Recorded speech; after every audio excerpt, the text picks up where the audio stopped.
Hello, Rem619 here, and this one is probably one that a lot of people have been waiting on, which is the J build guide. So J rapidly expands as you get certain items on her. The first one is the recall braces, which I don't know if I haven't already traded those in. Let me have a quick little look here. So you can find them on the Forest of Janus. We have actually started... actually, no, I still have the recall gloves. Basically, this will lower the recall of her burst fire and her pistols. Once you then get the recall wall boots in Act 3, you'll also get the gloves of rapid desolation. One of the late Act 2 ones, you get a tactical backpack.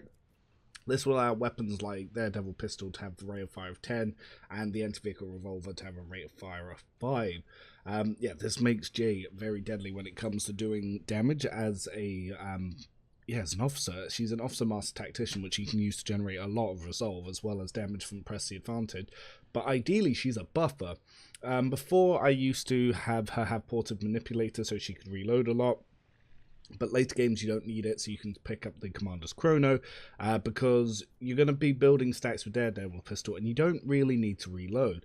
The burst fire on the anti-vehicle revolver only costs 1 AP anyway, so that's one you're going to be reloading to build stacks. So you're actually just going to be firing Daredevil Pistol to build up your resolve, and then you're going to press the advantage and actually fire with the anti-vehicle revolver. So you only have 3 attacks from this. So you have your standard, your offhand, and then your bonus one. And yeah, it's going to do a lot of damage. It's going to build a lot of stacks. And you're also going to be able to buff allies and give your allies additional turns. I use the Onslaught Amulet because Press the Advantage gives you a lot of bonus effects here, and it reduces the cost of it if you have Undisputed Advantage. One of the most important items to get on her, which you can get 2 of these in Act 3, is the Commissar's Cap, because it increases the critical hit chance of herself and allies, whilst also giving plus 10 fellowship. Another really useful one is the Breacher's Armor. You get 26% bonus armor here based on your Lore Imperium, and even if you're not leveling up Lore Imperium, it's going to be quite high anyway because of your Cold Trader stuff. The Cold Trader stuff is working, but just isn't working for coercion. But with everything else, it goes up quite high, and obviously, like I said, pair holsters. Act 4, we can get the Daredevil Pistol, which you can get by doing the Iconoclast ending for that fight, or you can manually kill Chorda to get it. And you also get the anti-vehicle revolver through the Act 4 vendor. Secondary, you don't really need a different set of pistols. I do have the Implacable Tempest on her, though I don't really use it, unless there's something really high armor that you want to burst fire. It is usable to do it with that because she is set up for it with Press the Advantage. Yeah, there are other gear alternatives. If you want to change things, then feel free, but this is what you're going to get to have pretty much no recoil on these burst fires. And not being a soldier, you kind of need that. And then we'll go into the actual talents for her.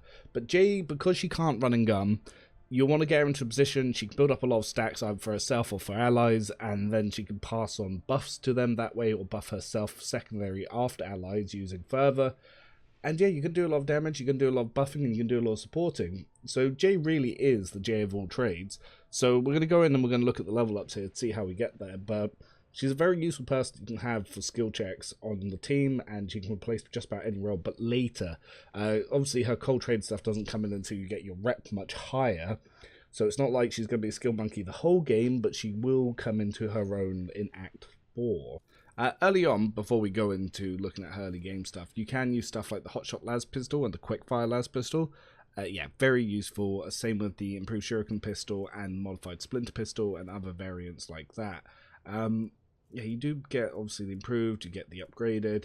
There's some other options that you can use, like even the Deadshot Splinter Rifles are quite a good secondary for her because of the Toxic Burst, as well as the Deadeye Shot that's got some additional bonuses. It's just useful to help her get some extra damage into the fight. That can actually be very useful for when you can't reach your enemy, so you can still keep her in to take on a few extra shots. So, yeah, it's not a bad weapon at all. But looking into her actual archetypes here, so obviously Jay starts as an officer, and there's nothing we can do about changing this. Unfortunately, her she gets the bad finest hour upgrade. She doesn't get Finds top grade 4, she gets 3. This is something I've actually requested for developers to change, because that's mostly what I changed here. She gets move, which is for melee, and she also gets take aim, which is for range. So the fact that she takes both of those is kind of annoying, because it doesn't quite play into her. But yeah, there's not much we can do because she's an Act 2 companion. The devs are not open to allowing us to have level 2 full specs. I do not know why, but they are considered to be open to actually changing the default builds. So if you are looking to get default builds changed, do put your suggestions to developers in the Alcat Discord, and do put your suggestions to them on, say, Reddit and obviously Steam.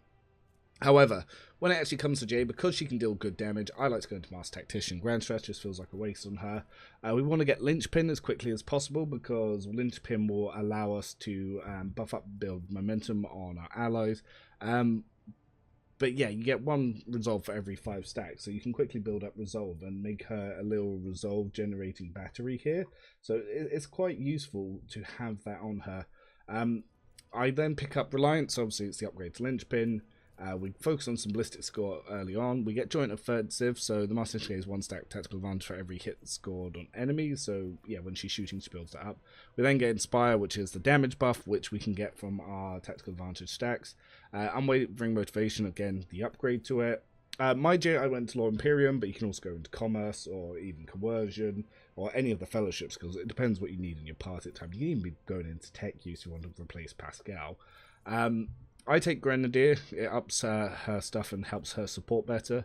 Hidden Advantage, again, it's very useful early on for getting set up.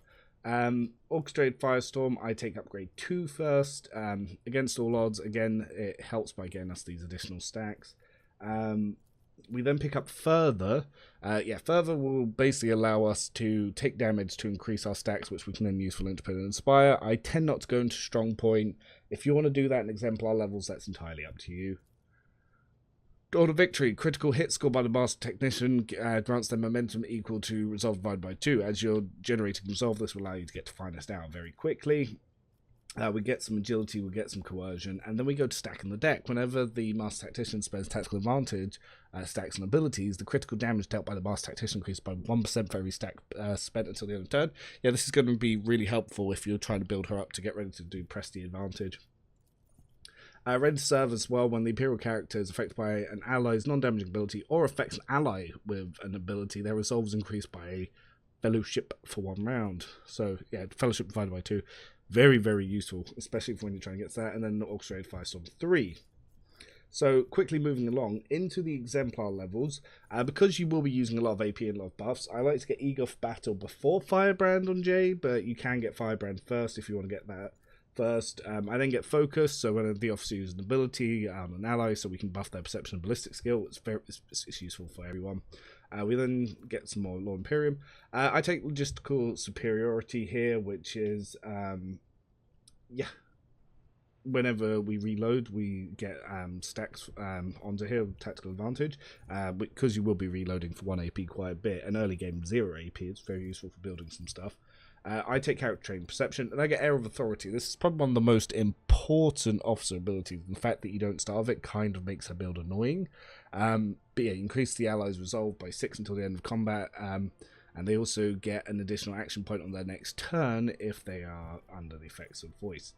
Then Firebrand, so our extra turns give extra MP and 1 extra AP. Undisputed Advantage, Press the Advantage ignores cover and dodge, so you're always going to hit. We then get some Perception. Aspiring Speech is the upgrade for Press the Advantage, which we get around momentum equals their resolve. I take a Sign of Objective. You can also take Strong Point or Finish the Job. It is what you want, but I find this good for making a boss killer. Increase a Fellowship. Primary Objective is the upgrade for Sign of Objective. Do my part. If no other character in the current party has the same archetype as this character, the first type ability used in combat is -1 AP. Useful for getting your early stacks for your Master Tactician done. Eager Subordinate, so when allies get extra turns, they get 15% more damage. Good. Steel Resolve, we increase our resolve by 3, obviously very useful. Steady, Take Aim also increases the damage of the next range attack by 5%. This bonus to ship is increased by 1% for each cell between the attacker and the target. So it's the upgrade to what she takes earlier. I go into tech use here.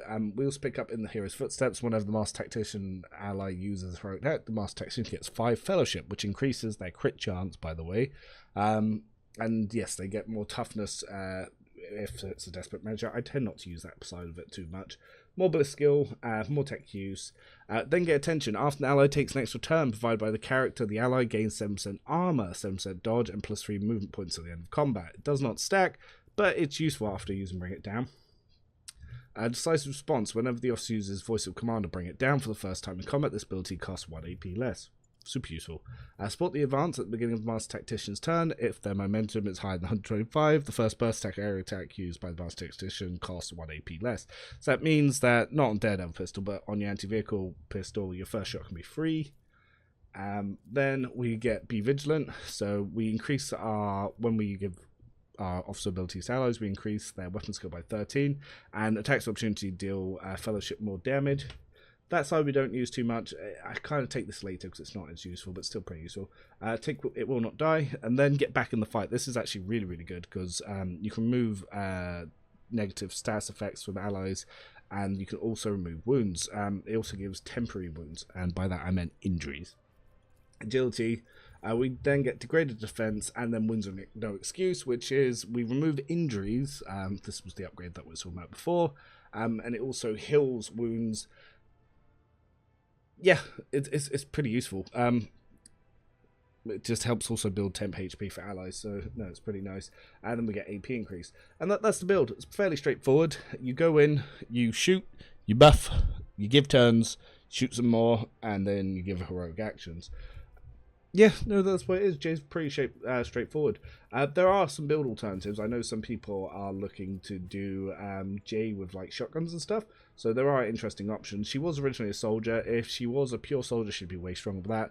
And if she had some better upgrades, she'd be a way better officer. But as it stands at the moment, she is a jack of all trades and pretty good at everything, but not really a master of anything. She's always going to go first with Commander's Chrono, so she's right there to get the buffs going and to get your game plan rolling.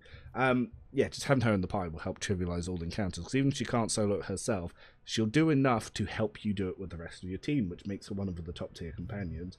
But that's all we got time for today. Revan out. Hope you enjoyed it, and yeah, let me know how you're enjoying these little build updates.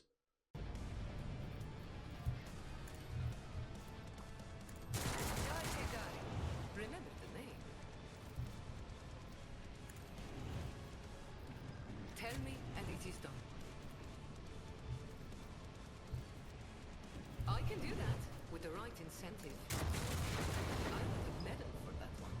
You've got a problem, I've got a prize.